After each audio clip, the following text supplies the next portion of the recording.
So some want to, expand the Affordable Care Act, Obamacare, to make it, cover more people. Also, you're going to have some talk about Medicare for all, which is something Bernie Sanders has been pushing for many years now, and is currently leading the Democratic field for president among Democrats. So some people have kind of latched onto that and feel that's a good issue for them as well. We'll be hearing about that tonight. I think what a lot of these candidates are up against is just name recognition, because a recent poll that just came out in the last few days from UT and Texas Tribune, the poll shows that a lot of people are not paying attention to this race, and they haven't really figured out who the candidates are yet or how they know them. The one that is kind of breaking through, MJ Hagar, you may have heard of her, you may have seen her commercials. I've seen them on KHOU running already for the primary here.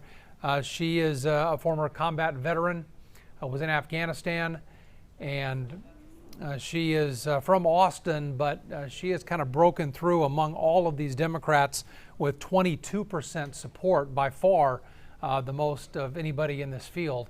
Keep in mind, though, in this primary, you have to have 50% plus one to avoid a runoff, which would be in May. So a primary runoff in May seems very likely with this many candidates in the race and so many unknown to most voters at this point. Of course, we're in the first day here of early voting for the primary, February 18th through the 28th. And about half of the primary voters who do go to the polls here will go early in this 10-day period, and then the other half will show up on primary election day, which is March 3rd. So that's why this debate's happening tonight as early voting starts, because a lot of people will be making their choice here. The Democrats will, to see who they want to take on John Cornyn in November, seeking his fourth 6-year term to the U.S. Senate from Texas. Texas's senior Senator John Cornyn, Republican. So, tell you what, we'll get you ready for the debate right now with a taped piece that our sister station up in Austin did to give us a preview of what's to come here in a few minutes. Take a look.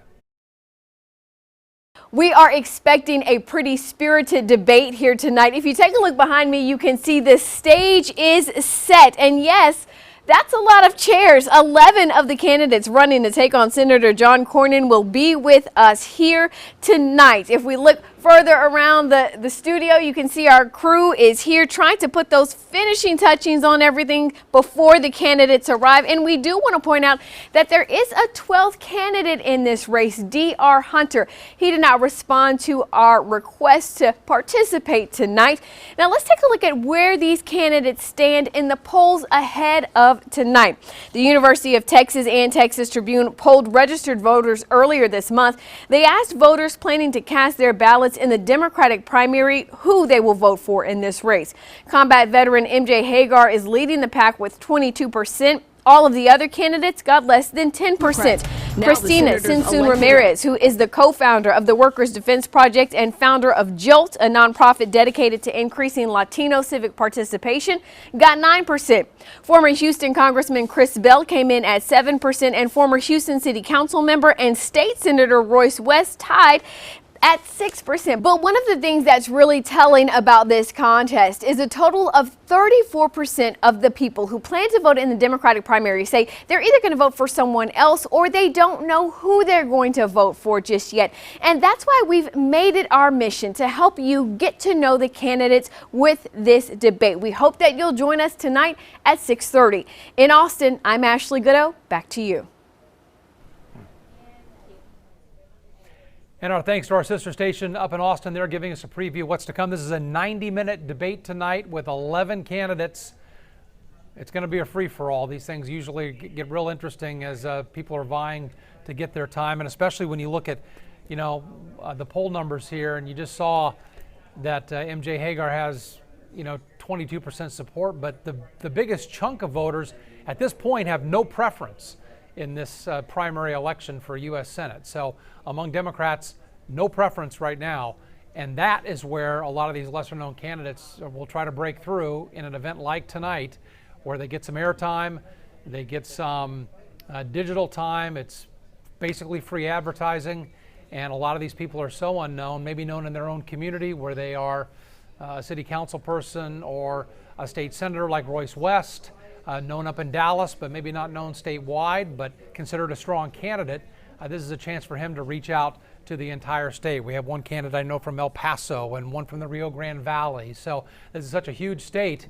You may be known, very well even in your own part of Texas, but getting that message out when you're not already a statewide politician is very difficult, and that's why these debates are so important, not just for name recognition, but of course you hear where they stand on the issues. And even among the Democrats, there's a wide range of issues to be discussed, and a lot of different positions on things like immigration and health care and gun violence, gun control, gun buybacks, things like that. Expanding Medicaid, expanding Medicare, or just tweaking the Affordable Care Act. You're going to hear all these different positions on these same issues tonight up in Austin.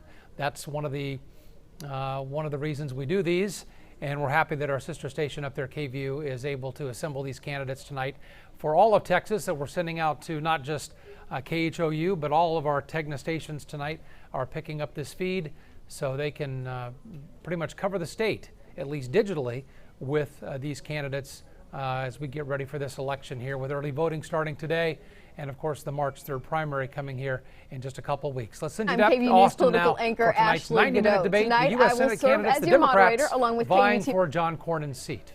Patrick Svitek, primary political correspondent for the Texas Tribune. We are joined by 11 of the Democrats running to represent Texas in the U.S. Senate. There is a 12th candidate, D.R. Hunter. He did not respond to our invitation to participate in tonight's debate. A note for our TV audience, tonight the candidates will debate for an hour and a half. We will air the first 30 minutes on television. You can watch the last hour on KVUE.com, the KVUE YouTube channel, or listen on KUT 90.5 or your local public radio station. Now, let's begin. Our first question of the night is for all the candidates. You each have 45 seconds to respond. Name one action or policy President Donald Trump has put into place that you support. Mr. Bell, we'll start with you. Well, I agree with him on so little that may end up being the toughest question of the evening. But I am glad that he was willing to work with Democrats in order to pass the U.S.-Mexico-Canada agreement. I think that was a step in the right direction. But let's face it, this campaign is about a lot more than passing the USMCA. It's really about saving our country. Donald Trump is the dark underbelly of America, and meanwhile, John Cornyn is his #1 water boy and chief apologist, and we must take them down. And I believe I'm the only one in this race who has the experience to go toe-to-toe with John Cornyn and take him down. Thank you. Mr. Cooper. I absolutely have not agreed with anything that he's done, especially when it comes to education. They always find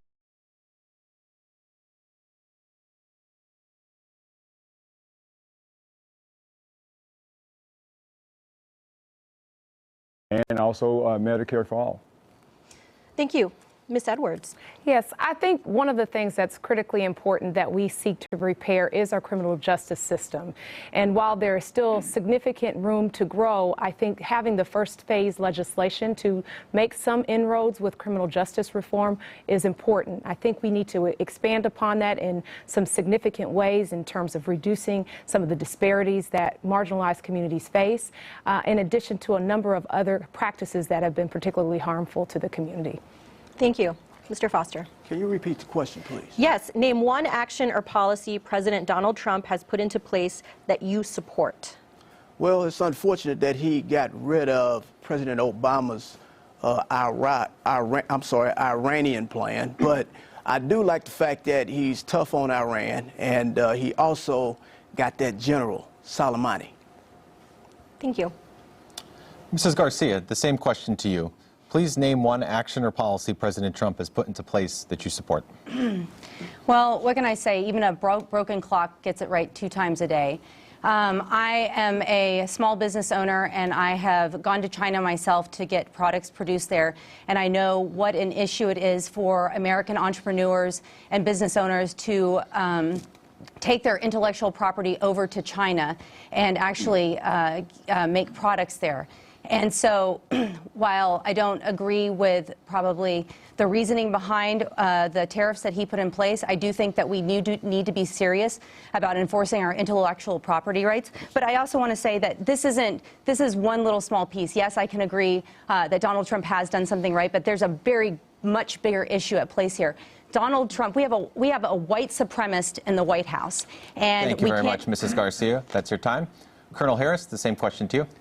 I think taking out Soleimani, whenever you have a terrorist or combatant on the battlefield, I know that Congress had an issue with it, but you don't really know how motivated our military was when we did that. That guy has been the pain in the side for a very long time, and taking him out motivated almost every soldier I know. So I would definitely agree with that. Thank you very much. Mrs. Hager. You know, as a gun violence survivor, gun violence is something that's very personal to me. I agree with the sentiments that President Trump has said that he wants universal background checks. Unfortunately, he reverses that position when it seems like he gets a phone call from the NRA. So one of the things I'm looking forward to doing is helping him keep that spine and actually enact universal background checks. It's one in a string of things that I, as a mom of 2 toddlers and a responsible gun owner that was raised here in Texas, would like to see happen so that we can do something about the gun violence epidemic in this state. Thank you very much. Ms. Hernandez. Well, very briefly was the repeal of the TPP, but we saw how quickly he backtracked on that. Thank you very much.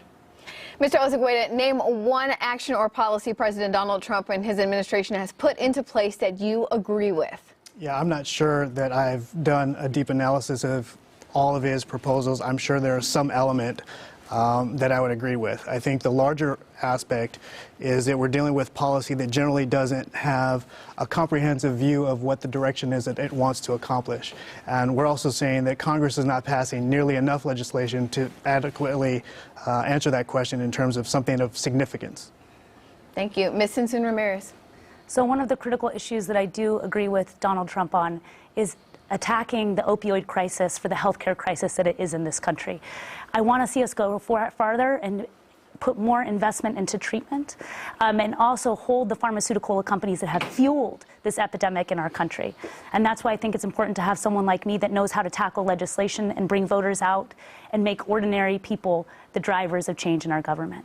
Thank you. Senator West. When you begin to think about our federal prison system, some 2.3 million people incarcerated at a cost of about $31,000 per year. The First Step Act was enacted, was a step in the right direction, but there's still more to do. We've got to deal with the prison issues, the low-level drug offenses, and we have to make certain that those persons are out of jail and that we invest more in education, where we invest in education right now at about $13,000 per year, $31,000 to house someone in the penitentiary. There's more work to do. The First Act was a step in the right direction, but there's still more to do. Thank you. Our next round of questions will be directed to individual candidates. The candidate we address will have 45 seconds to respond. Other candidates can offer 30-second rebuttals as chosen by the moderators. Then we will return to the original candidate for a 30-second closing statement. Our first question is for MJ Hager. Ms. Hager, you have earned the endorsement of the Democratic Senatorial Campaign Committee, the campaign arm of U.S. Senate Democrats. Some of your fellow opponents in this race call this meddling by Washington, D.C. Ms. Sinsun Ramirez characterized the decision as, quote, tone deaf to the diverse Texas electorate. What's your response to those comments? You know, of all of the endorsements we've received and all the endorsements on everybody in this race, the DSCC endorsement is the only one that only looks at viability. All they care about is flipping the U.S. Senate and getting our government back up and running for working families again. So it was something we were very proud of. It was a nod to the grassroots campaign that we've built.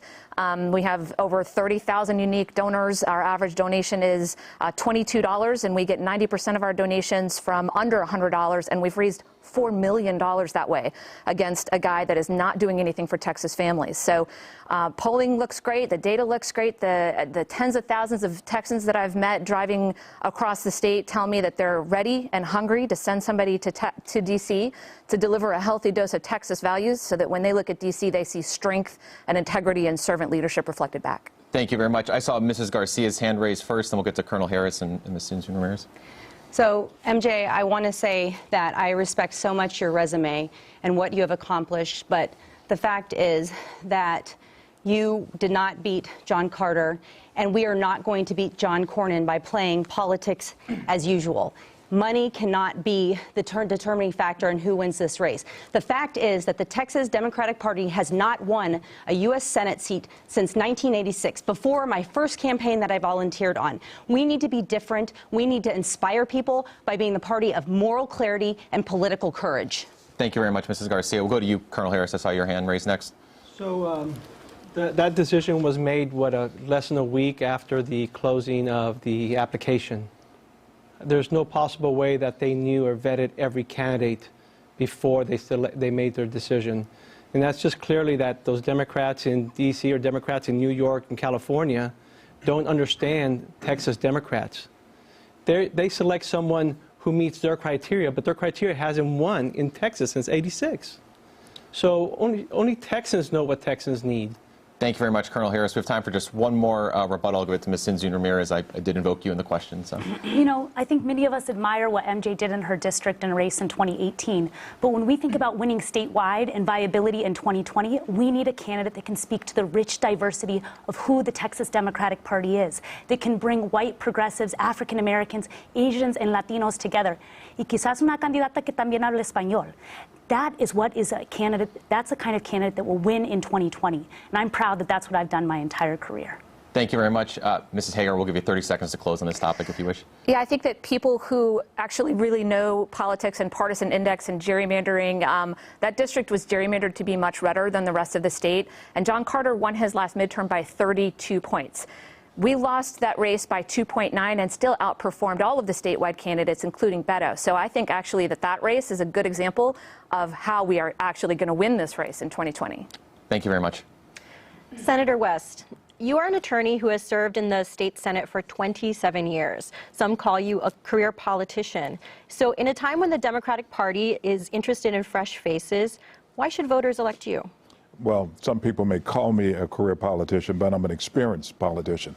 So was LBJ when he put in the issues concerning Medicaid, Medicare, and Social Security.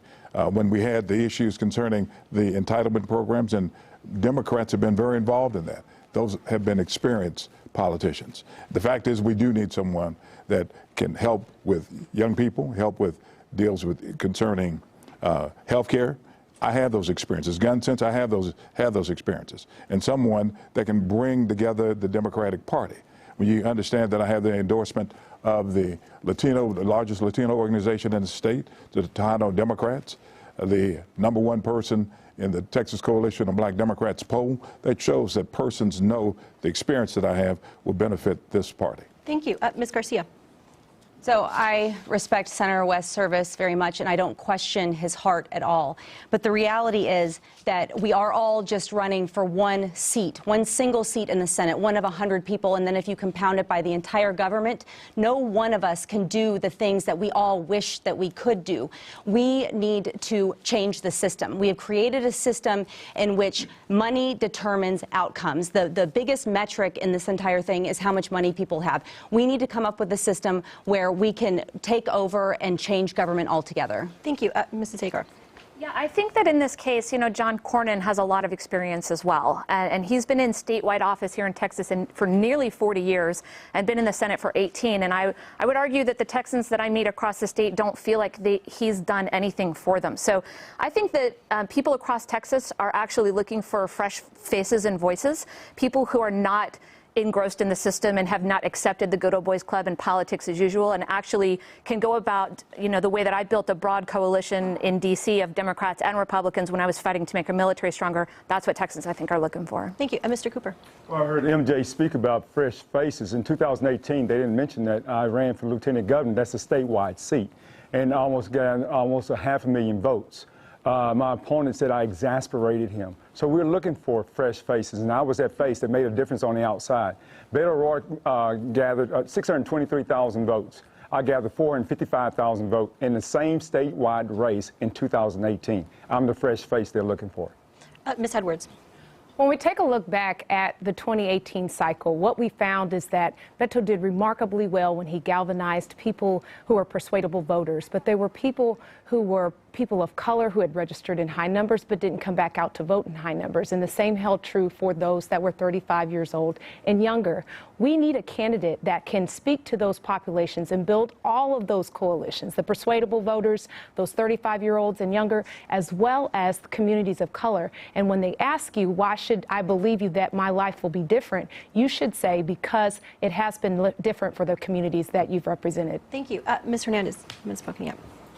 Did you raise your hand? I did. Yeah. I did. He raised his hand, and then she did, and then I did. Oh, we haven't heard from you first, but if you would like to, I'll pass it on to them. Mr. Foster. Yeah. Yeah. This is about bold vision and big ideas. Now, I am a rural county guy. I was born and raised in Chambers County, and I understand the rural counties, as well as urban, but more so rural. The thing is that we have mostly urban candidates that don't know anything about rural counties. All right, thank you. I think we'll close this out. Mr. West, you have 30 seconds. Well, let me put it like this. When you begin to look at my experiences, those experiences have benefited every Texan that I know. African Americans, Latinos, women, elderly, young folks. That's what's happened. You know, the definition of insanity is to continue to do the same thing over and over and over again to expect a different result. The fact is, if you look at Dallas County, I helped turn Dallas County blue. And the same signs out here today. With me at the helm, with the experience and the support, we'll be able to get this done. Thank you.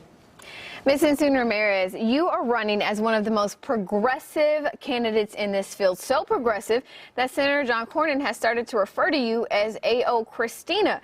If elected, you will represent a state that polls show has conservative values and an approval rating of President Donald Trump that is higher than the national average. So how will you balance those conservative Texas values with your progressive views? Look, conventional wisdom would say that the most progressive Democratic presidential nominee wouldn't be leading in the polls in this state.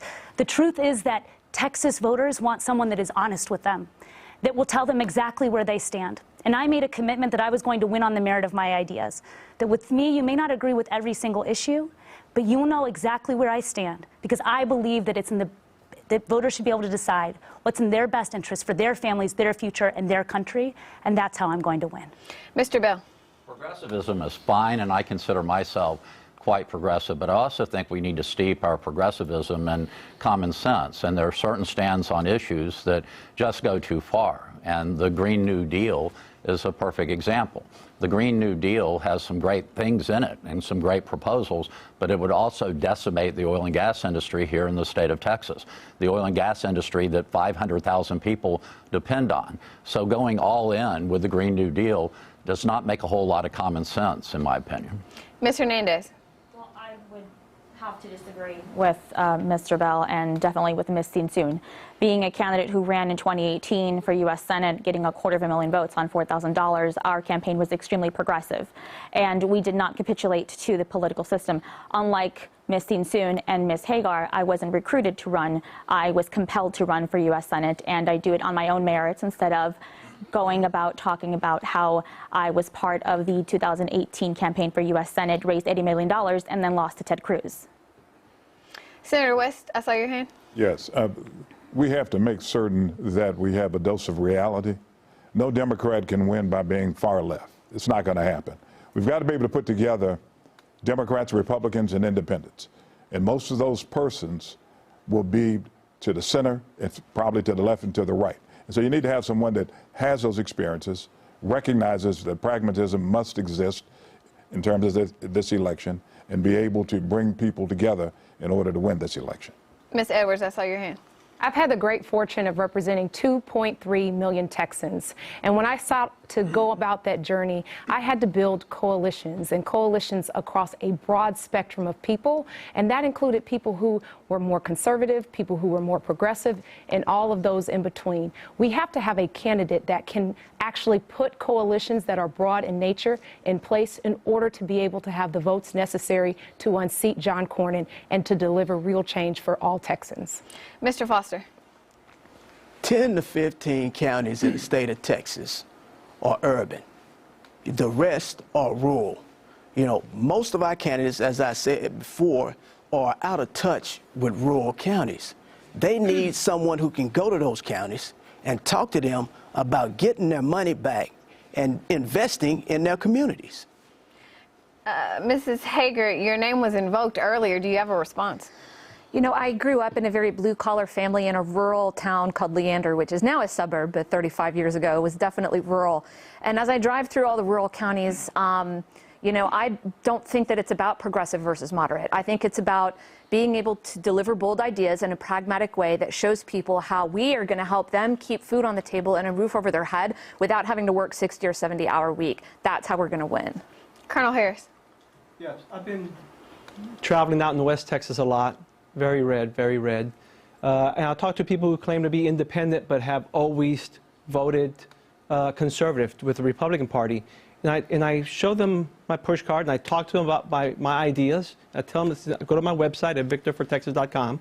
And they look at the ideas and they go, wow, you're sure you're a Democrat? So I'm a moderate Democrat. I have progressive ideas. And it resonates. I think I can bring that part over to us because it's not going to be about how much money you can shove down media so that you can get elected. It's going to be about ideas.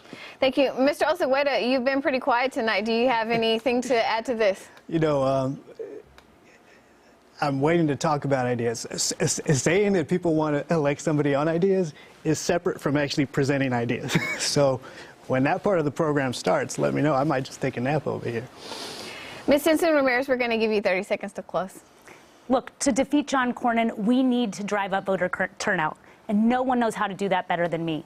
I'm proud to have brought in thousands of new young voters into the political process and to have authored Beto O'Rourke's Senate campaign plan to drive up Latino voter turnout and to be running a campaign as a working mom that knows how to harness the power of mothers everywhere. The truth is that we need a candidate that's willing to stand up for the issues that matter. When I am Texas's next senator, we will judge our economy by how well ordinary people are doing. We will make sure that health care is a guaranteed right of every single American, and we are going to rise to the occasion to tackle climate change and create millions of good green jobs for Americans. Thank you. That is your time. Ms. Edwards, this next question is for you. You describe yourself as a, quote, pro-growth Democrat, perhaps suggesting you'll be friendlier to business than the other candidates. What is one policy issue that you would break away from the Democratic mainstream on when it comes to business climate or in favor of business growth? I think one of the ways that we oftentimes operate is in silos, where we have government and we have the private sector and so forth. And I think what we have to do is embark upon public-private partnerships as practical as they may be. So, for example, when I think about the issue of job loss, and especially in rural markets, I'd like to see sustainable wage-paying jobs with benefits incentivized to be relocated in those spaces and places so that you can begin to stimulate the economy. Some would not necessarily agree with that because it would require collaboration with the private sector in order to place those jobs there. But I think that's a means in which you are achieving the goal of providing economic opportunity for all Texans, no matter where they live. So that would be one example. Thank you very much. Senator West, I saw your hand. Again, we talk about experience. When you begin to look at my record in terms of balancing between business and also consumers, you see that I have the record to doing that. I agree that we must make certain we have partnerships, public-private partnerships. When I look at rural communities, I look at a lot of hospitals that are closing. And we must address that issue. We must bring business to the table as well as government to the table in order to address it. When I look at issues concerning broadband distribution in rural communities, we have studies over and over and over again. We should be able to incentivize business to make certain that we provide broadband opportunities to rural America. Thank you very much. Mr. Osegueda, I saw your hand first. Thank you.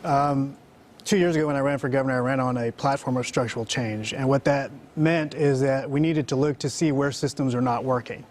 Two particular industries that we know have been in the private sector that are not working are both healthcare and education.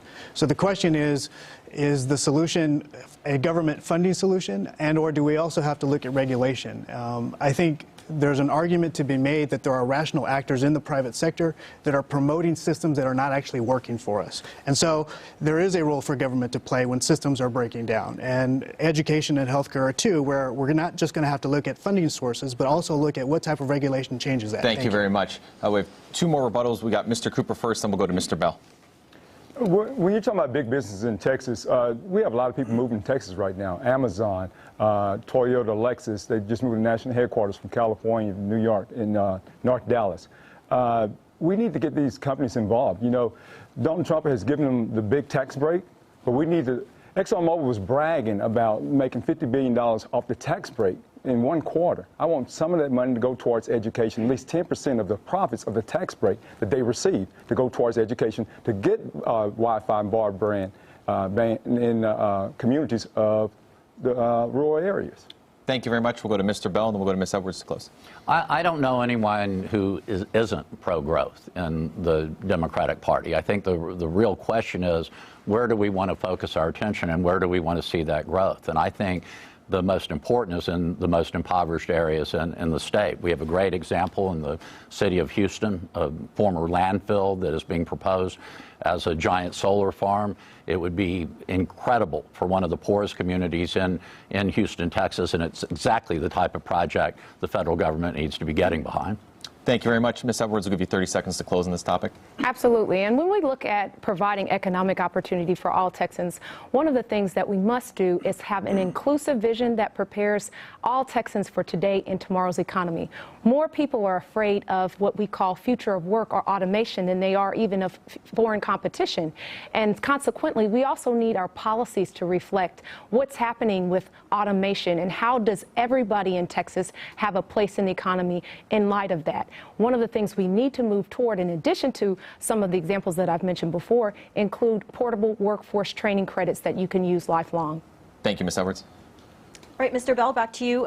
You are running on your experience, but that experience only includes 2 years in Congress and a series of failed campaigns. If voters are looking for experience, why should they select you over someone like State Senator Royce West?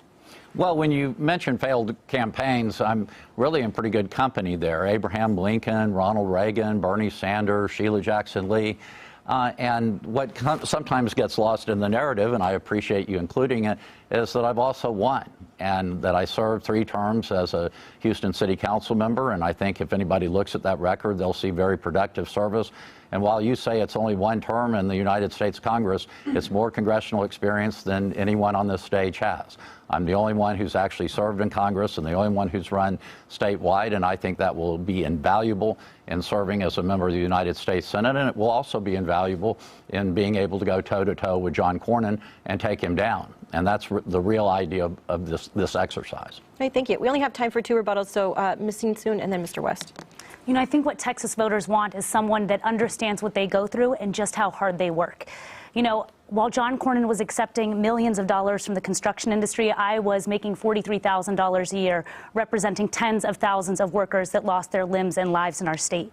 I believe people want someone that's going to support them in raising the minimum wage, that's going to work for equal pay for women, and also make it easier to form a labor union in this state. Thank you. Mr. West? When you begin to look at my experiences, I'm able to put a face on it. The face of an elderly person that has to be able to decide whether or not they're going to have a mortgage paid or pay for their prescription. I'm able to look at people that are losing their homes. That's what I've been doing over these many years as a senator and dealing with the issue. And so if you want a person with real experience, I'm the person that you need in order to make certain that we get things done in Washington. All right, thank you. You have 30 seconds, Mr. Bell. I respect Senator West's experience, but I think everyone agrees that the Texas legislature is not the United States Congress. And if you think about who the most successful U.S. senators, Democratic U.S. senators, have been in recent memory, most would say Lyndon Baines Johnson and Lloyd Bentsen. And both had service in the House before serving in the U.S. Senate. And so I don't think it can be minimized at all. Thank you. All right, this next question is for all of the candidates. We are entering what we like to refer to as a lightning round phase. So in one word, tell us the quality you have that makes you the most qualified person on this stage to take on Senator John Cornyn. We'll begin with Mr. Cooper. Servant. Ms. Garcia. Corazon. Senator West. Experience. Mr. Bell. Compassion. Colonel Harris. Experience and education. Mr. Osegueda, one word, what quality do you have that makes you the most qualified person to take on Senator John Cornyn? Insecurity. Mr. Foster. Imagination. Mrs. Hagar. Fighter. Ms. Sinsun Ramirez. Courage. Ms. Edwards. Effective. And Ms. Hernandez. Human. All right, to our candidates, thank you. And to those of you who have been watching tonight's debate on television, thank you for tuning in. We will now return you to ABC's primetime programming. The Connors is next, but we will continue this debate live on KVUE.com and the KVUE YouTube channel. You can also listen on KUT 90.5 and your local public radio station. Don't forget, early voting is happening now. Vote Texas.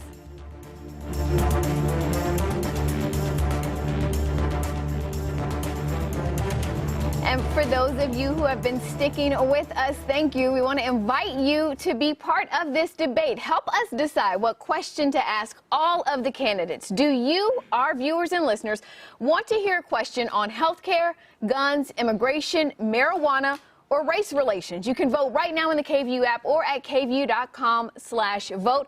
Now let's continue our direct candidate questions. Patrick.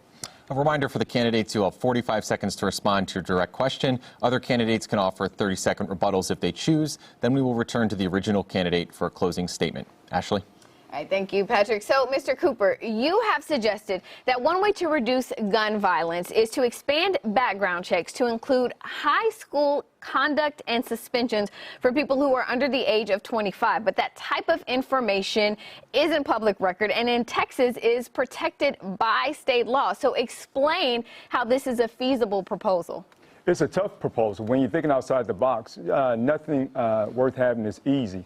So we have to fight for this. Matter of fact, I'm also a psychologist, and we created the HIPAA law so you can have your privacy protected. But what's more valuable, saving lives or keeping bullies that were aggressive or bullies, people that have been bullied, information hidden? We need to figure out a better way to do the background checks to find out, like the young man that drove from Allen, Texas to El Paso, where my friend's daughter was shot and survived, thank God for that. But there were 22 that didn't survive. So I want to do all that I can to save one more life. And if I have to look at the background of young people like that, we probably could have eliminated 22 deaths because he was expelled from school and had a horrible track record in conduct. Thank you. Mrs. Garcia. So in this country, we are such an outlier compared to any other country in the world. We have more people that die at the end of a barrel every week than most countries experience an entire year. And what I want to know is, where is the outrage on this issue? We keep on referring to the same talking points. So when I was working for gun control, handgun control in 2000, we need to come up with new solutions like demanding that all gun owners carry liability insurance so we can put an end to this epidemic. Thank you. Colonel Harris. So the question started with adolescents and guns. My recommendation, and I have a 5-point plan on how to deal with this, but specific to our adolescents, is mental health support from grade school to high school. I think that'll create more resilient minds. And what we do now is we provide health support after the fact. We need to do it before that. So if we get them to change the culture of getting mental health support from grade school to high school, I think that'll alleviate some of those problems that we're talking about. Ms. Sensun Ramirez. You know, I grew up around guns, and I am a supporter of the Second Amendment, but I also graduated high school the year of the Columbine shooting. And I've been waiting for my entire adult life to see Congress act and do very basic things like pass universal background checks. And instead, we decided to teach a generation of school children to learn how to play dead in their classrooms. And it's why I'm a proud supporter of the March for Your Lives Peace Plan, one of the most comprehensive plans to deal with the gun violence epidemic in this country. Ms. Hernandez, I saw your hand. One of the most basic things that we can do is register our guns. A lot of the violence that is happening is as a result of desperation, whether it's economic instability and inequality in our healthcare system, and implementing Medicare for all from the beginning of birth till the moment someone dies is great, but also implementing it in our schools, ensuring that the kids have a way to express themselves, as well as having mental health care for our veterans, which are committing suicides 22 a day. Mr. Foster. Yes, if we bring pressure to bear on manufacturers, creating a situation where they have to use fingerprint technology on all triggers, it doesn't matter. Yes, it's expensive, but it's worth the cost. Okay, and Mr. Cooper, we'll give you 30 seconds to close. Great, thank you. When you talk about universal background check and all the gun laws and closing loopholes, that's great. But we need to make sure that our Medicare for all, Medicaid for all, expanded Medicaid includes psychological background check and includes making sure that our children are stable from K through 12. We need to assist them in those areas. Anger unmanaged is a very mental ill situation. It creates mental illness. You have to manage your anger. You need assistance.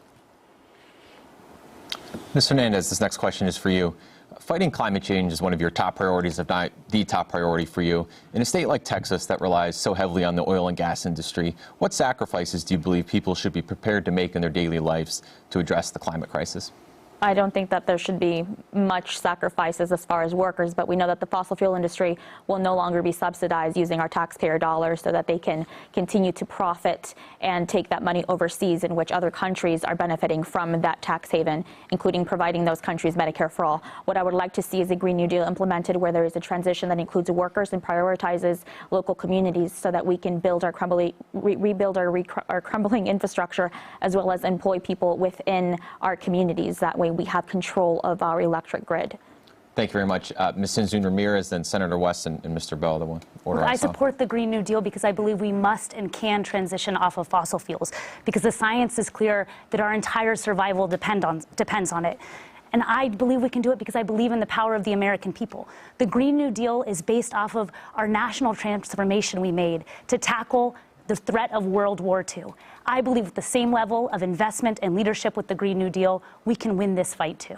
Thank you very much, Senator West. I believe also that we've got to make certain that we transition from fossil fuel to renewable energy. We have to do that. That has to be the dominant fuel. In Texas, obviously, we've got to balance moving in that direction with our economy here. And we've got to make certain that those workers that in the fossil fuel industry are able to get retraining in maybe the new energy. We've got to also make certain we have research and development in terms of how do we store this energy.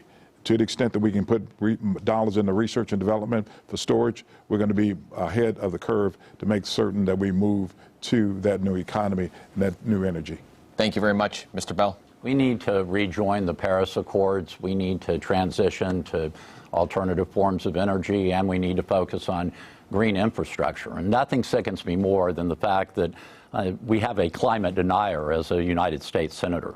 The senator from Texas needs to be leading on this issue. We're in a perfect position to do so because of our abundance of renewable resources, and we can get there. And we can get there working with the oil and gas industry to lower emissions as we transition to alternative sources of energy. Thank you very much. I saw Mrs. Hager and then Ms. Edwards. You know, it's not a question of whether or not we're going to go to renewable energy. It's clear that globally we're trending toward innovative technology and clean renewable energy. And I think that the people who actually live in these areas and work in the industry, especially out in the Permian Basin, they're used to this boom and bust cyclical thing. And we need to make sure that we have a leader who can be forward thinking and actually embrace renewable energy and make sure that Texas continues to lead in the energy industry and take us the way of Netflix instead of going the way of Blockbuster by, doggedly holding on to this old technology. Thank you. Ms. Edwards? I live in a place that is both home to the energy capital of the world, but then at the same time is home to the space and place where there's been 4 500-year flood events in the last 5 years. We know that climate change is real. It costs us lives. It costs us billions of dollars. I think there are sensible policies that can be implemented, namely those that include trying to subsidize and support the use of clean and renewable energies, but also building infrastructure like high-capacity transit options so that we can continue to live a lifestyle that's consistent with being good stewards of our environment, are just a few examples. Thank you very much. I want to give Ms. Hernandez an opportunity to close. Mr. Foster, did I see a hand from you? Go ahead. Yes, well, let me say this. The candidates up here obviously do not believe in the people of Texas or Americans. Why did I say that? Because of the fact that they don't give us the opportunity to invest in our communities to allow for training of citizens so they can have the shot to basically for carbon extraction and solar panel technology, water technology. Go to my website, www.votejackdaniel.com, and read Public Controlled Capitalism. Thank you very much. Mr. Hernandez, we'll go to you to close. Well, I believe that nobody here in this on this stage understands and knows what it is like to be living in a sacrifice zone and being exposed to the constant toxic chemicals with no way to get any kind of justice for our communities. As an organizer, as someone who has actively evacuated my family from the area, as well as developing air monitors for our communities, I'm the one who is best equipped to take on John Cornyn and the fossil fuel industry, because I'm not here to capitulate for them or accept any donations for them. I don't just sign pledges, I actually take action. Thank you very much. Colonel Harris, you've said the most important issue facing every Texan is immigration, and that as someone who grew up partly in Mexico and then later in the Rio Grande Valley, you are uniquely qualified to create immigration policy. Name one policy that you could put into place today that could make an impact. Can you repeat the very end? Yeah, name one policy that could be put into place today that would make an impact. Well, the first thing we probably need to address is the fact that these immigrants are coming over here for a reason. So what we need to do is not have open borders, not have closed borders, but controlled borders, where we channel people to come in and process them properly instead of putting them in cages and let them stay. So I would remove the cages and put more more judges down there to process people and bring them into the system sooner, and so that they can start being effective in our economy, because we don't have enough people to sustain our economy if we keep kicking people out. Other countries are getting ready to take a nosedive in their economy because their population is getting older. That's not a problem that we have in the United States, because we have this immigration from the South. So readily available access to our economy is what we need. Thank you. Ms. Yisoon? Today, I outlined on my website my plan to create a new era for immigration in Texas. I spent a decade working alongside immigrant workers who lost their limbs and lives because our country was willing to accept their labor but not their full humanity. Let's be clear. On this issue, we've let the GOP control the narrative. And our current immigration system is ineffective, it's cruel, and it's inhumane. We need a system that benefits not just big corporations and the politicians they support, but protects immigrant and American workers and keeps families together. My plan does just that. Thank you. Ms. Hernandez. Well, as someone who is a daughter of immigrants and understands what ICE does to families, tearing them apart, I have not only experienced that, but I have also been part of getting someone out of ICE detention centers and know what that does to a family. I have not seen anyone here that has done that for someone other than their own family member. And doing that and implementing policies that will dismantle ICE, as well as implementing immigration reform bills that will genuinely protect people, but also acknowledging that there are climate refugees is something extremely important that we need to do. Thank you. That's your time. Mr. Bell? I just crossed over the border yesterday to walk through the tent city across from Brownsville, and it is shameful and it is heartbreaking. And we're better than this. And in terms of policies, one policy that would make a huge difference is the repeal of Section 1325 of the Immigration and Nationality Act. There's no reason to treat immigrants as criminals, and we need to start treating them with compassion and move in that direction. And we need to have a pathway to citizenship, not only for the dreamers. That's your time. Thank you. Mr. West? I want to make certain we have a pathway to citizenship for the dreamers and the 11 million or so immigrants that are quote unquote in the shadow, even though they're paying taxes. We've got to come up with comprehensive immigration reform in this country, and we can't do it just by executive order. We've got to make certain that we look down on the border and see whether or not the privacy rights of persons on that border are in fact being observed. They have aerostats in the sky, and I was told a couple of weeks ago that those aerostats can look inside homes where there are heat signals of individuals there. We have to protect the privacy rights of persons on the border. Thank you. Mrs. Hagar, I think you had your hand up.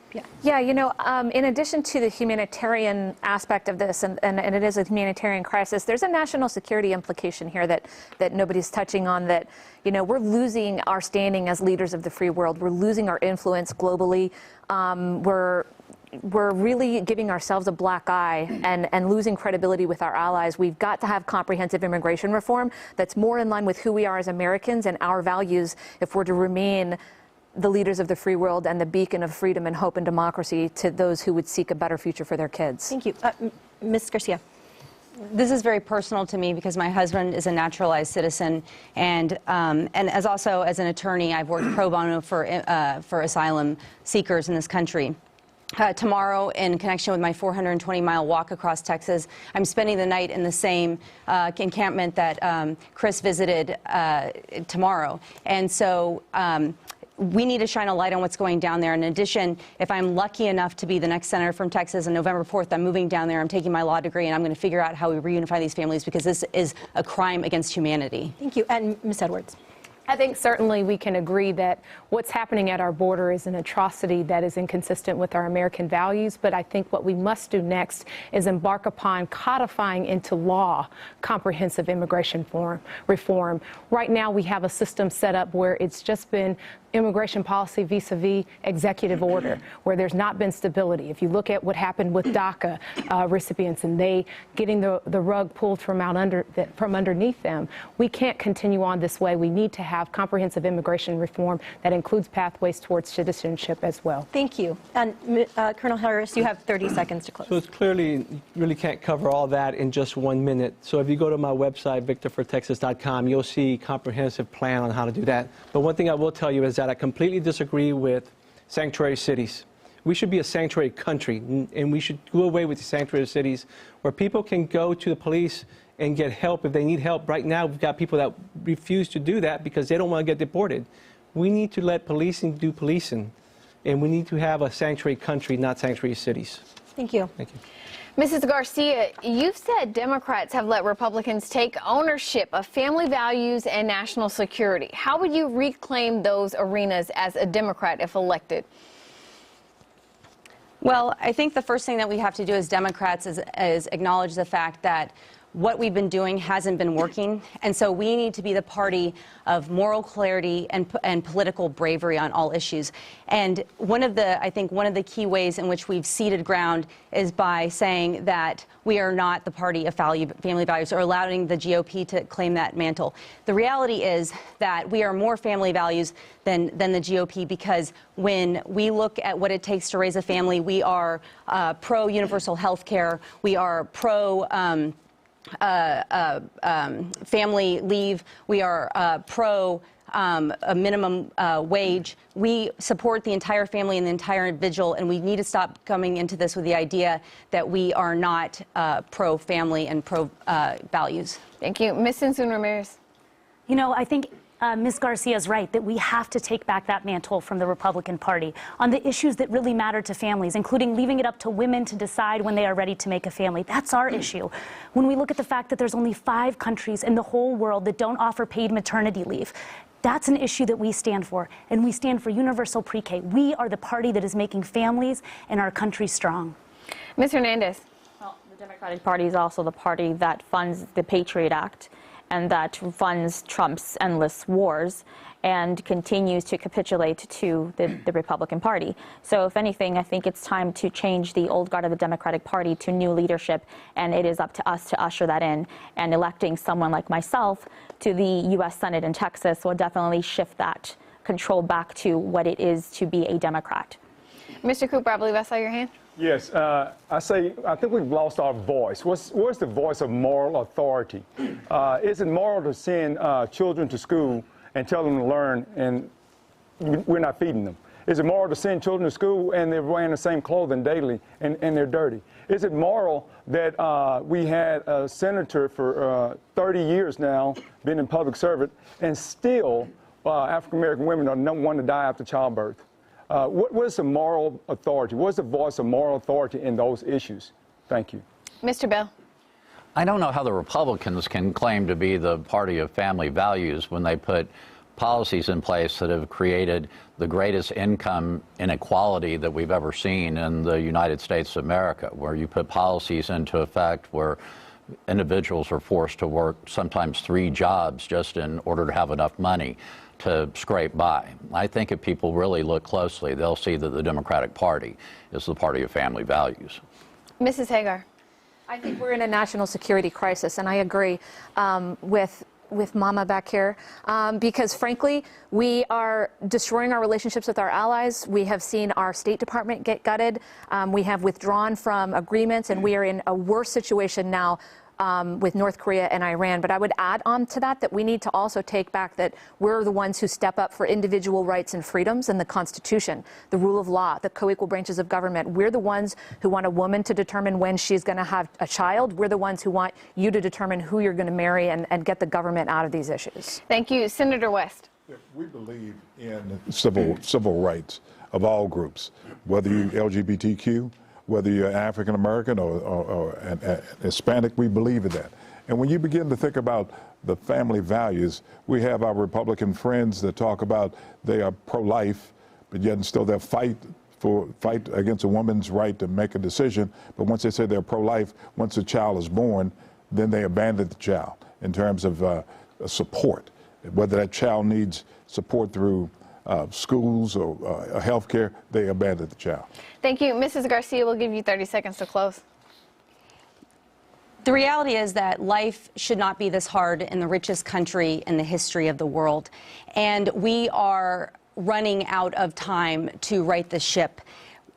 Frankly, the Democratic Party has been chicken shitting the bed since 2016. And what I mean by that expression is that we have ceded our moral compass and our values, and yet we still walk away empty-handed at the end of the day. And so we need to stop giving up on the things that we truly believe in, and we need to fight like hell for Texans. Thank you. Mr. Osegueda, this next question is for you. You have taken issue with the entire system of modern politics. So what is one reform to our political system that you believe will transform the system when it comes to how we conduct our elections or how we fund or conduct our campaigns? Sure. Let me start just with saying it doesn't matter how strongly you advocate for any of the things that we believe in on this side of the aisle. What is happening in our country is we're exceedingly polarized. So what we see is when you go to Washington, policies are not getting adopted. They're not even being brought up for considerations. One of my views is a 20% minority rule where the minority party would have 20% of the agenda. So you could see something like on gun control that Chuck Schumer could utilize that 20% to bypass Mitch McConnell and actually get an up or down vote and at least get a debate on a lot of these issues. So that's just one concrete issue of structural change at the state rules area where we can start addressing how we actually start increasing the velocity of legislation. It's important to increase the velocity of legislation because this is all social science. We still need to see how to measure it and then how to adjust it over time. Thank you very much. I saw Mr. Bell, Ms. Insun Ramirez, Colonel Harris, and Mr. Hernandez. I'll try to remember that order and we'll go in it. Mr. Bell. Well, we need to do away with Citizens United. Obviously, Citizens United has taken money in politics and put it on steroids, and we need to look for other ways to take money out of politics. Corporate lobbyists or now corporations pay more for their lobbyists than we pay to fund the entire United States Congress. And if that doesn't suggest a broken system, I don't know what will. Thank you. Ms. Insun Ramirez. I believe that we need elected officials that are more beholden to the American people than their corporate donors.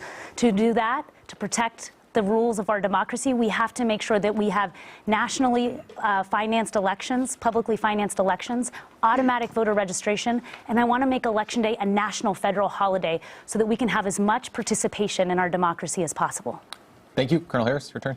Yeah, I just want to add to the national holiday, but additional to that, I would say a tax rebate for people who vote. But some of the things that we need to do to change that, like Adrian brought up, 20% rule, and Chris brought up the Family Citizens United. But also, you know, we need to address term limits. I know one of the candidates on this stage believes in term limits, but not for herself. So I think that's an issue when people who are trying to get elected don't want to see it end, don't want that gravy train to end, and I think that's what's hurting her. Thank you very much. Mr. Hernandez, we'll go to you now. Well, I definitely agree with Mr. Osegueda that there has to be some structural change going on in our government so that at least a simple majority can pass legislation through in the Senate and in the House. We need to ensure that we do overturn Citizens United, and as a senator, I would instruct that we put into legislation federal uniform voting laws so that states can no longer discriminate or marginalize communities further by imposing laws that disenfranchise voters. Got it. I want to go to Ms. Hager next, but Mr. Cooper, did I miss your hand over here?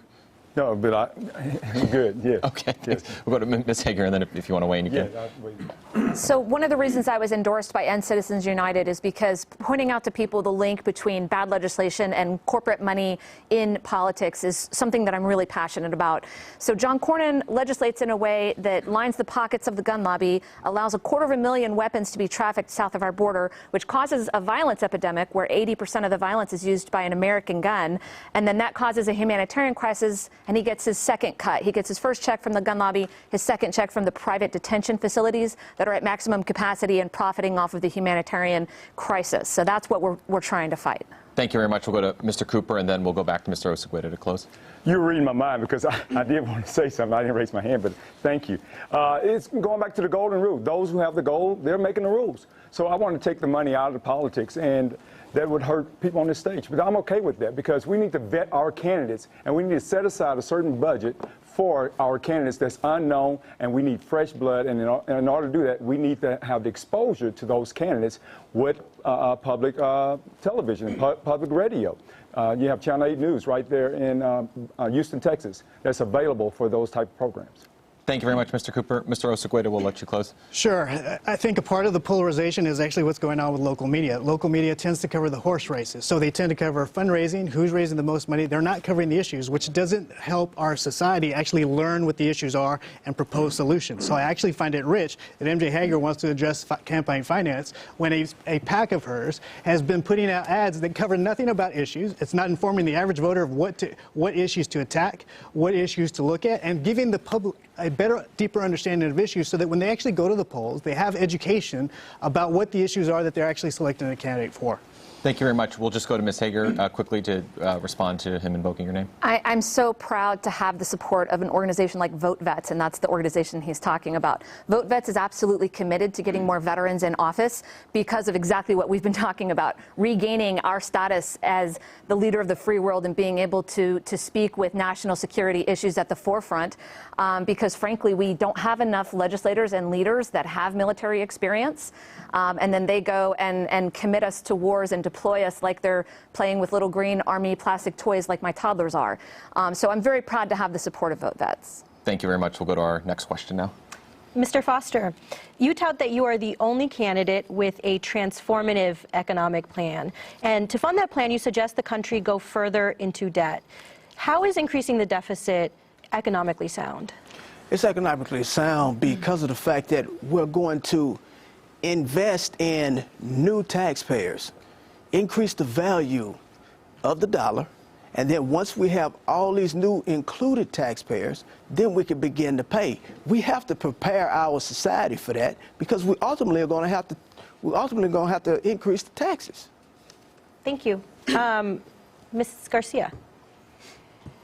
So as a banking and finance attorney, I relish the idea of sitting down with all of our loan agreements and figuring out how we reduce our debt. As the mother of three, I know that what comes in is just as important as what goes out. And so I want to sit down and I want to figure out how we actively try to reduce this debt because we need to get this under the control. You're not going to run your household like this. We can't run our country like this. All right, thank you. We only have time for two more. I think I saw Ms. Hernandez and Ms. Seensoon raise their hands first. Yeah. So, Ms. Hernandez, yeah. Thank you. There is no debt. That's the reality. It's the facade. We're constantly putting money into our military, but we're constantly always saying that there's no money for these programs that would uplift people out of poverty, such as Medicare for all, or lifting the minimum wage to $15 an hour. We continuously give this lie that there is no money when we know that there is. It's just that they prefer to see it in ways that are more profitable for industry. And I am one who definitely supports Medicare for all and know that there is plenty of money to go around to fund that because, you know, we just did the greatest transfer of wealth by giving the billionaires tax cuts. Thank you. That's your time. Ms. Seensoon. You know, aside from overturning the tax cuts of Donald Trump that went to billionaires and big corporations, we need to make sure we're building long-term a more fair tax system. When LBJ was our president, the highest income tax bracket in this country paid 70%. Today, it's just 37%. I want to make sure that when I go to Washington, we judge our economy by how well working and middle-class families are doing. Okay, great. We have only time for 30 seconds for you to close, Mr. Foster.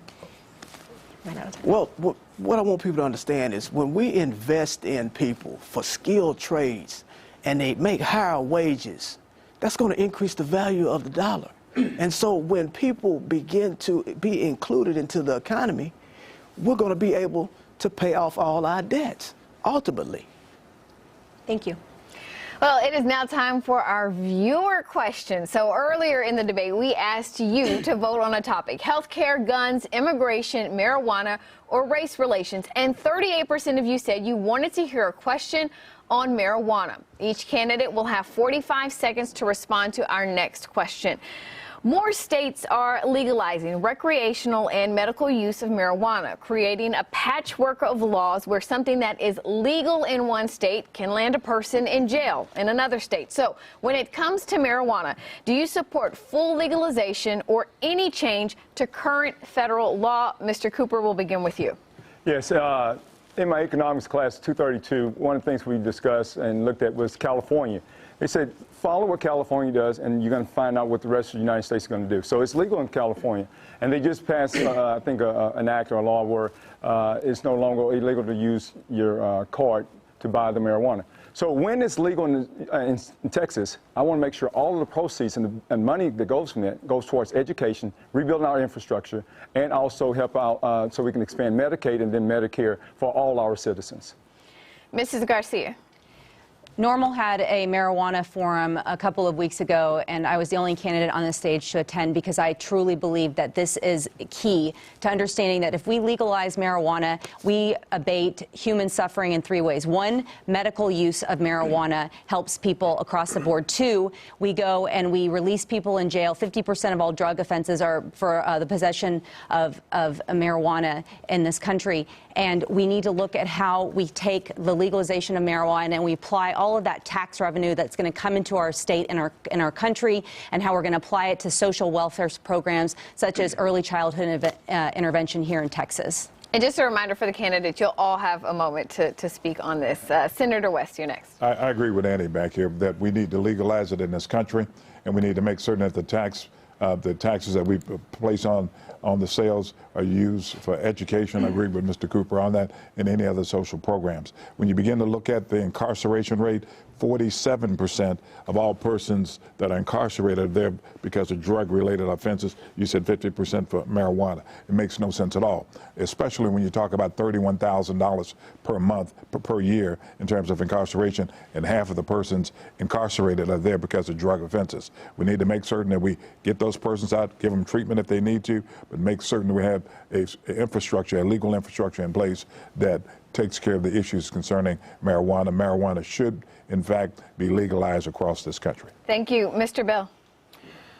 Well, we declared a war on drugs a long time ago, and we lost. And we need to admit that and move forward. During the war on drugs, we decided that we would make addicts into criminals, and we've done ourselves no favors whatsoever. And of course, I support the legalization of marijuana. Alcohol is legal in this state and this country, and I'm sure we're going to have to put safeguards in place, and there will be some abuse of marijuana, and we will have to deal with that. But meanwhile, it's not going away, and it could be an extraordinary cash crop for farmers here in Texas. So yes, I support the legalization of marijuana. Thank you. Colonel Harris. Definitely support that, especially medicinal, especially making it legal across the board through the country so that VA recipients can use it. Right now they can't because they'll take the benefits away if they're tested. Legalizing across the board as well to the country for recreational as well. We've already have studies from the different states that have had it. There's no big issues. Should be no reason. Remove people that are incarcerated because of these low crimes. And I think that's the way we should be going. Like Chris said, alcohol's legal. I don't think marijuana is going to be that much worse. And I think the studies from the other states prove that. Thank you. Mr. Osegueda. Honestly, not a high priority for me in my agenda. I'll look at it. I'm sure there are some other implications in terms of how to actually implement it that either deal with agriculture, interstate commerce, those types of things. Not high on my priority list, but I'll meet with whoever wants to forward legalizing it and see what the impacts would be in terms of actually implementing it and what those challenges actually would consist of. Mr. Foster. Yes, first of all, let me say this. You should be high on life. but, you know, that's okay. I'm definitely for legalizing marijuana. I have no problem with that, but you have to respect the city ordinances just so people would not, you know, get carried away with smoking marijuana. Thank you. Mrs. Hagar.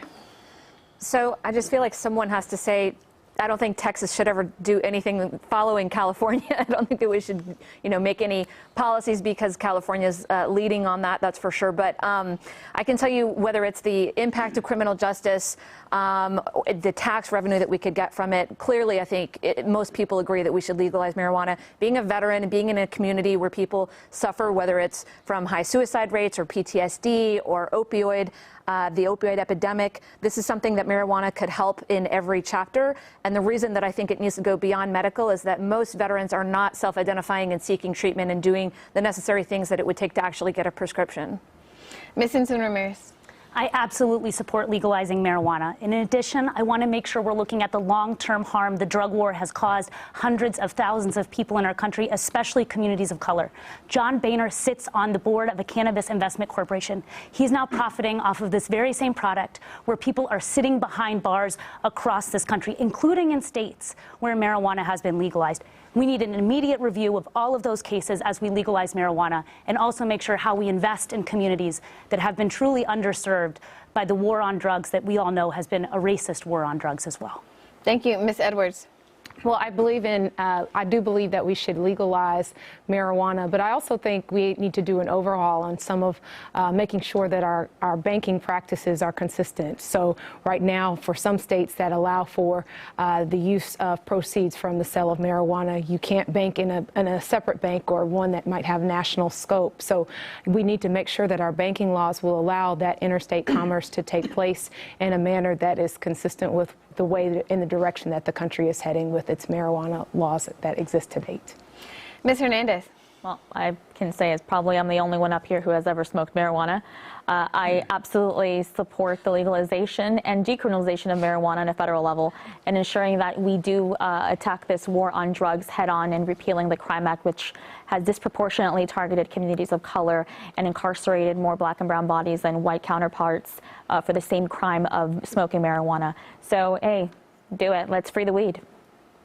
All right, thank you to our candidates for that. Another topic viewers wanted to hear about was healthcare. All of you want to expand access to healthcare. What's the best pathway to do that? And again, you will all be able to answer this question, but I'll start with Ms. Hagar. So when I was working in healthcare, I worked in healthcare for 5 years. I got pregnant with my first son, Jude, which is a pre-existing condition, and then I was facing getting laid off from that job. And I thought back to when I had the best care, and that was TRICARE, which is basically military Medicare. I would like to see access to Medicare for all Texas families. I think that access to quality, affordable health care is a human right, but it's also important that we understand that we need to protect the rights of individuals and Texas families to determine what that means for them. So I support a public option. Thank you. Ms. Insun Ramirez. Look, by allowing private health insurance companies to profit off of our illness and pain, we've not only created the most expensive healthcare system in the world, but one with some of the worst healthcare outcomes of any industrialized nation on the planet. I believe it should be the right of every single American to go to the doctor when they're sick. And that will be our right with the Medicare for All system. There will be no copays, no deductibles, just high-quality healthcare for every single American. Thank you. Mr. Bell. We need access to Medicare for all. If people want to hold on to their private insurance policies, that's fine, but we have to allow people to either buy in or opt in to Medicare if we're ever going to address the affordability issue. We also need to lower the price of prescription drugs. It makes no sense that we're paying more for prescription drugs than any other country in the world and crushing our seniors. And we also need to turn back the attacks on Planned Parenthood. Closing down Planned Parenthood clinics that have provided access to health care for thousands of disadvantaged women is only going to lead to more unwanted pregnancies and not fewer. Thank you. Ms. Edwards. When I was 10 years old, my father was diagnosed with cancer, and he passed away when I was 17. But through his experience, I learned about the urgency, the life and death nature of our health care system in this country. I think we need to have that lens when thinking about what is the appropriate next step for health care access. I believe we need to provide for a public option for those for whom employer-based insurance coverage does not work, but also we need to make sure that we're closing the short-term insurance loopholes, reducing the price of prescription drugs, and of course making sure that those premiums are going down, because these are all barriers that people are facing when trying to access affordable, accessible care. And those are imperative that we actually get those things done now, because lives are lying in the balance. Thank you. Mr. West.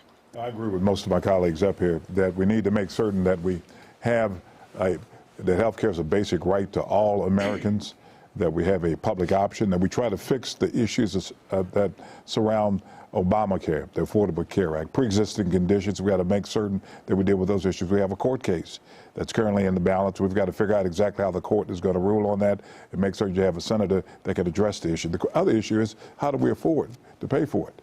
I think that we need to kind of look at these tax breaks that were given by Trump and make certain that we create a dedicated health care account. And to the extent that we can repeal some of those tax cuts, take the money that would ordinarily go in the pockets of those 1%ers and put it in a dedicated health care account, and make certain we use that in order to change Medicare, medical system in this country. Thank you. Ms. Garcia. My daughter was born, unbeknownst to us, with a congenital heart defect. And about 6 weeks old, she collapsed in my husband's arms, barely breathing. We learned after the fact that she had been slowly suffocating for the first 6 weeks of her life. And after $1.5 million of treatment, she survived. This happened in Spain, and because of that, I was able to start a nonprofit organization and give back, because we didn't have to worry about going bankrupt with the hospital bill. This is a right that every American deserves, and it makes financial sense. It's something that we can do here, and I want universal health care that looks like Spain, with no co-pays, no co-insurance, all the different ways in which they go and foist the costs onto individuals. And if we do that, we're going to have a healthier, happier, and richer America. Thank you. Ms. Hernandez. Well, as someone who has worked in healthcare and has seen the death of multiple people who have had access to health care, although it was unaffordable, and someone who has also worked in the insurance industry, I understand the inequalities in the healthcare system. I know how to fix them. I know that supporting the plan of Medicare for All will ensure that the maternal mortality rate is also decreased, and that women are no longer considered pre-existing conditions simply because we can have children, ensuring that no one goes without health care, ensuring that veterans are able to not just go to the VA system, but also go to other healthcare facilities that are nearby and get the access that they truly need and deserve is extremely imperative to many people across this country. And healthcare is a human right, but it is being denied by the health insurance industry. Thank you. Mr. Cooper.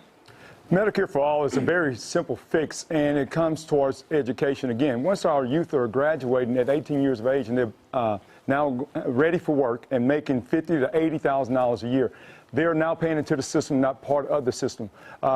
Immediately, we have to expand Medicaid. I have a son that's 26 years of age. He's kicked off the insurance already. So we have to fix Medicaid, expand it immediately, and then work towards Medicare for All. And we do that by having paying, working youth at 18 years of age, not incarcerating them, and not raising up the maximum prison issues. So we need to make sure that we have our youth paying into the system. Thank you. Colonel Harris. Yes, I support a universal health care. I'm a cancer survivor. I contracted cancer as a result of combat operations in the Middle East. I was lucky I was still on active duty, and I was able to get taken care of. I was getting paid, and I was getting medical treatment. And that was a big worry off my head. We need our people to be able to do that, to be able not to worry about getting sick and not be able to pay the bills because they're in the hospital or because they're getting treatment. I have a specific plan on how to get there, and it's on my website, victorfortexas.com, and it outlines exactly how do we get there. But the first thing we do is we need to reduce the cost, and we do that through technology. So in way we support rural communities is through mobile clinics. Thank you. Thank you. Mr. Foster. Yes, first of all, people want a hand up, not a handout. Now, we have a system here that does not show any restoration equivalence. What I mean is a taxpayer in a rural community have to take a 2 or 3 hour trip to Houston or wherever they're from just to get to the medical center to see their doctor. There is no equality in that. It does not make the lady or woman whole when they have to do that. They're paying their taxes. We need to bridge the gap by putting some kind of Medicare center or something in between that. People need to be compensated for that. Thank you. And Mr. Osegueda, we'll end with you. Sure, thank you. I think a lot of our discussion doesn't focus on cost. Cost has to be beyond technology. We have shortages in doctors, we have shortages in nurses, so you're still having to look systematically in terms of whether our institutions can actually train those personnel as well. We know that it's healthcare cost that is driving that inflation. Another thing that when we talk about Medicare for All, we don't talk about the portion of the premiums that are currently paid by the private sector. So to adopt Medicare for All would be one of the biggest wealth transfers from the public sector to the private sector, because we would be fulfilling the premiums that private sector currently addresses. So it's a lot more complicated.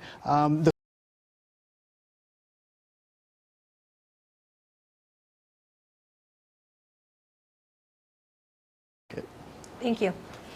Well, our next question is for all of the candidates. Several of you have mentioned Medicare for All, but we've only seen it on paper one time by one person thus far right now. So simply yes or no, do you support Senator Bernie Sanders' Medicare for All bill as it is currently filed in the U.S. Senate? Mr. Cooper? Yes. Mrs. Garcia? See, yes. Senator West? No. Mr. Bell? No. Mr. Osegueda? No. Mr. Foster? No. Mrs. Hagar? No. Mrs. Simpson Ramirez? Proudly, yes. Ms. Edwards? No. Ms. Hernandez? Yes. The next question is open to... Oh, Colonel Harris, I apologize for skipping over you. But tell us your answer one more time. No. Got it. Thank you. Then this next question is open to all the candidates, and you'll have 45 seconds to respond. If you'd like to respond, please raise your hand, make sure I see you. Right now we have time, I think, for about 4 responses. I'll try to get to as many people as I can who I see first. Maybe a little hard. You all have proposed progressive gun policies, from universal background checks to banning private sales. Some of you want mandatory buyback of assault-style rifles. In a gun-friendly state like Texas, how will you persuade people to get on board with these ideas? So Mr. Bell, Senator West, Mrs. Garcia, and Mr. Cooper. So Mr. Bell first. We need a mandatory ban and buyback program, and I think people understand that after the tragic shootings that they've seen here in the state of Texas. And we need to bring back sanity to the process. We also need universal background checks and red flag laws, and nothing demonstrates the brokenness of our democracy more so than the fact that 80 to 90% of Americans are in favor of that legislation, and Congress refuses to do anything because of the NRA that represents exactly 6% of gun owners. But the good news is that Moms Demand Action is now raising more than the NRA, and I guarantee you that organization is not going to stop until we have real gun safety legislation, and they're going to make a dramatic difference in 2020. Thank you very much. Senator West. I agree with Chris on several of those factors, but obviously we've got to also deal with issues concerning mental health.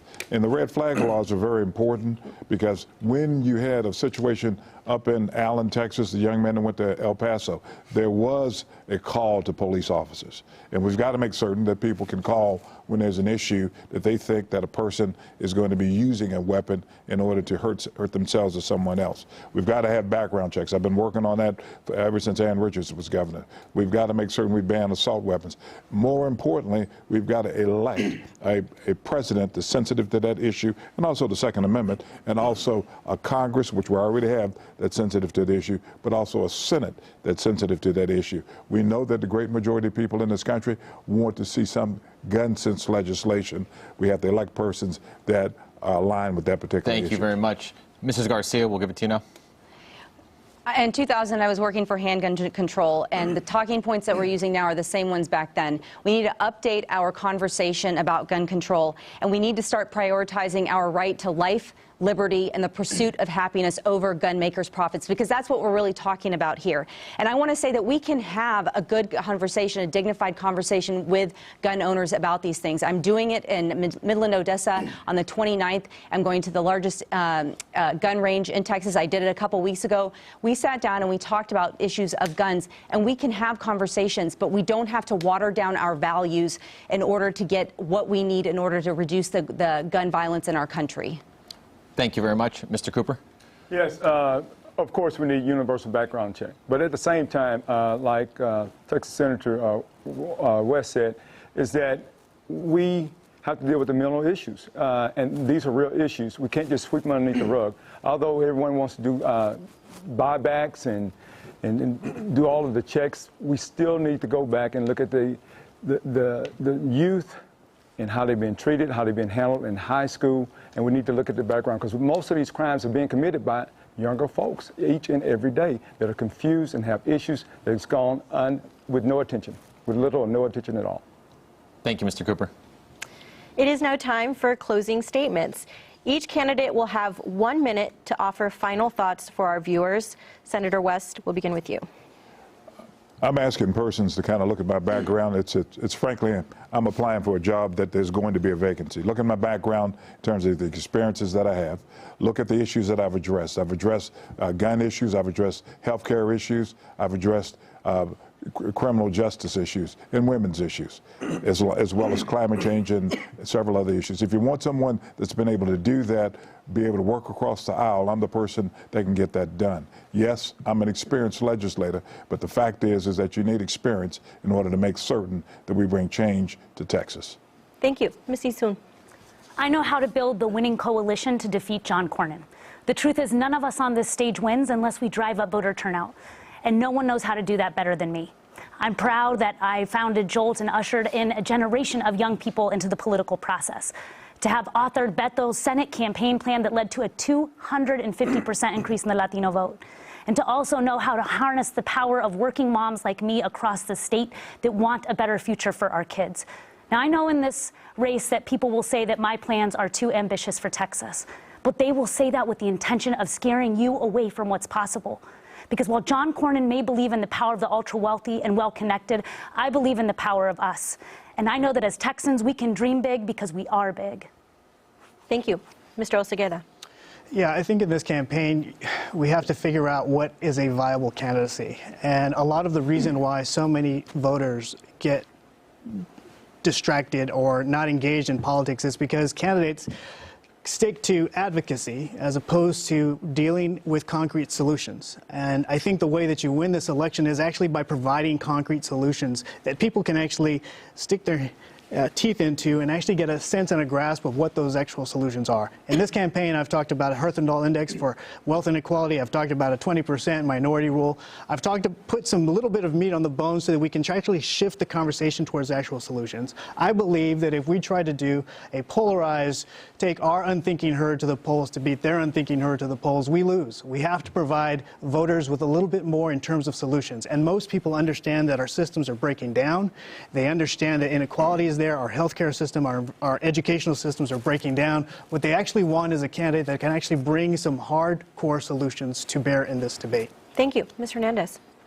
Well, I can tell you that I never thought in my life that I would be running for U.S. Senate twice in my lifetime. Being a daughter of immigrants and experiencing the most oppressive situations, from being a young child experiencing the dumping of chemicals on top of us as we were picking tomatoes in the fields of Florida, I know what it's like to live that lifestyle, and I know the systems of oppression must come down. And that comes from someone who is willing to fight and tell the uncomfortable truths about our government, including holding those accountable within our own Democratic Party. And no, I am not politically connected. I cannot call on friends who are in Hollywood or on Wall Street street to donate to our campaign. Our campaign is the only one that is not accepting money from billionaires, and our campaign is the only one who has been building a consistent following for the last 4 years, including building coalitions within the Poor People's Campaign and people across the state of Texas, with indigenous peoples on our side and people that are in marginalized communities, and understanding the systemic problems in the system that must come down. Our campaign is the one that is set to win this nomination and defeat John Cornyn. Thank you. Mrs. Hagar. To the voters, I want to say that I have done 3 tours in Afghanistan as a rescue pilot, took on tough fights there, came home and took on the special interests in D.C. and was able to build a broad coalition of support. So I've taken on tough fights there, too, to make our military stronger. So I know I can be effective once I get there. To my kids at home, Jude, I'm wearing your bracelet. You need to go to bed. I know you've heard a lot of scary things here tonight, but I'm here to tell you that even though you've also heard some sniping at Mommy, everybody here on this stage is going to fight to make sure that you have a bright future and a world you can live in and educational opportunities. And to John Cornyn, because I know you're watching, I'm here to say, pack it up, Buttercup, because I'm coming for your seat and I'm going to take it back for the people of Texas. Thank you. Colonel Harris. You know, I got to the game late. I was occupied in Africa as U.S. Army Forces Commander in the Horn of Africa. But I'll tell you, if you go to my website, everything we've talked about, I've got a detailed plan on how to solve it. VictorForTexas.com. And I know what we need to get done, so I've written it down on paper so you can look at it. Those are my tasks to do when I get in office. I've got the qualifications, and I think everybody here knows I've got the most qualified resume. I've got the best ideas, and I've got the ability to beat John Cornyn. You all will know it, they'll know it, and John Cornyn will know it. So I ask you, don't vote with your heart, vote with your mind, and understand who can really beat John Cornyn. And I'll tell you, I think that's me.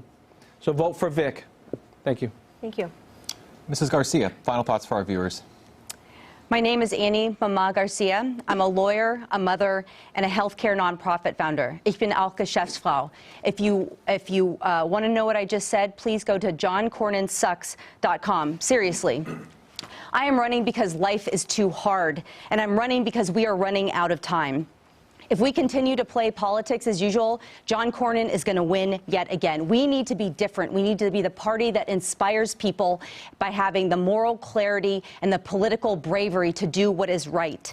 Texas has a chance to change the course of human history here, and that is why I'm running. I'm not going to tell you that I'm different. I'm going to show you that I'm different, and I'm doing that by walking 420 miles across the state of Texas. Te pido a votar. Te pido de votar para tu abuelita que te cuidaba y que sacrificaba tanto por ti, y estoy pidiendo que van a votar para tus hijos y su futuro. Que votar para la mamá harta con el corazón latino. Thank you very much. Mr. Foster, your closing statement. Yes. In the Bible, Scripture states that God blesses his people so that they may bless those who have yet to be blessed. That means we must make a difference in people's lives. We must go all out. We must incentivize taxpayers so that they may invest in people through my economic plan, which uses public-controlled capitalism, and we create new workers, new taxes, and a new life for everyone. Thank you very much. Ms. Edwards, your closing statement. I'm running to be your next United States Senator because Texans, all Texans, deserve real results in their lives. The days have to come to an end where it's okay just to hear people making campaign promises only to have those promises under-delivered. We need effective servant leaders in office who know who the bosses are, which are the people, and of course who can deliver results. In order to get there, we have to pick someone out of the slate who can actually unseat John Cornyn. I am that candidate. What we learned from the 18th cycle is that we're going to need to pull upon coalitions, very broad coalitions that include persuadable voters, people of color, and people under the age of 35. And if we can get all 3 of those coalitions to come together, we will have the votes necessary to unseat John Cornyn and actually then deliver the results we describe. One of the things that's important to remember is that the power lies in the hands of the average, ordinary American people. If we want to see change, we must invest in that change, and that time is now. Thank you very much, Ms. Edwards. Mr. Cooper, we'll go to you for your closing statement. When I was in Matamoros yesterday, walking around on the other side of the border, I found my voice of moral authority, and that voice is these folks are seeking education, health care, better quality of life. These are not animals. These are not dogs. They were grooming themselves. They were bathing. They were feeding themselves. They were cutting each other's hair. This is what our society is made up of. Should be a place where we have a chance, a choice to make a difference. I'm the difference maker on the outside, automotive executive, pastor, psychologist. I've done it all for over 30 years, raised 4 children, 3 in college. I know about health care and Medicare and all those reforms that we need. I know about loan forgiveness for education. I have a son, and at 16, I wanted to take him out, but now at 26, he's going to be an educator, science teacher in Kansas State. So I'm excited about our future. I'm excited about being your next United States Senator. My name is Michael Cooper. Thank you. Thank you very much. And for our final closing statement, Mr. Bell. I want to thank our hosts, and I want to thank all of you for watching. Hopefully I've earned your support, and if you need more information, please visit electchrisbell.com. I've been in this fight for the Democratic Party for more than 30 years now. I served 3 terms as an at-large Houston City Council member, and I'm the only candidate on this stage who has actually served in the U.S. House of Representatives in the United States Congress, and the only one who's run statewide. I have stood up for the disadvantaged, for working men and women, for people with disabilities. I have spoken truth to power, and I assure you that when I am the Democratic nominee for the U.S. Senate, I will be John Cornyn and Donald Trump's worst nightmare. Donald Trump is the dark underbelly of American politics. He is eating our souls as we watch with his corruption and divisiveness, and John Cornyn thinks that's just fine. Well, it isn't, and they must be stopped, and they will be stopped, because what they don't understand is that our souls aren't for sale. Thank you, Mr. Bell.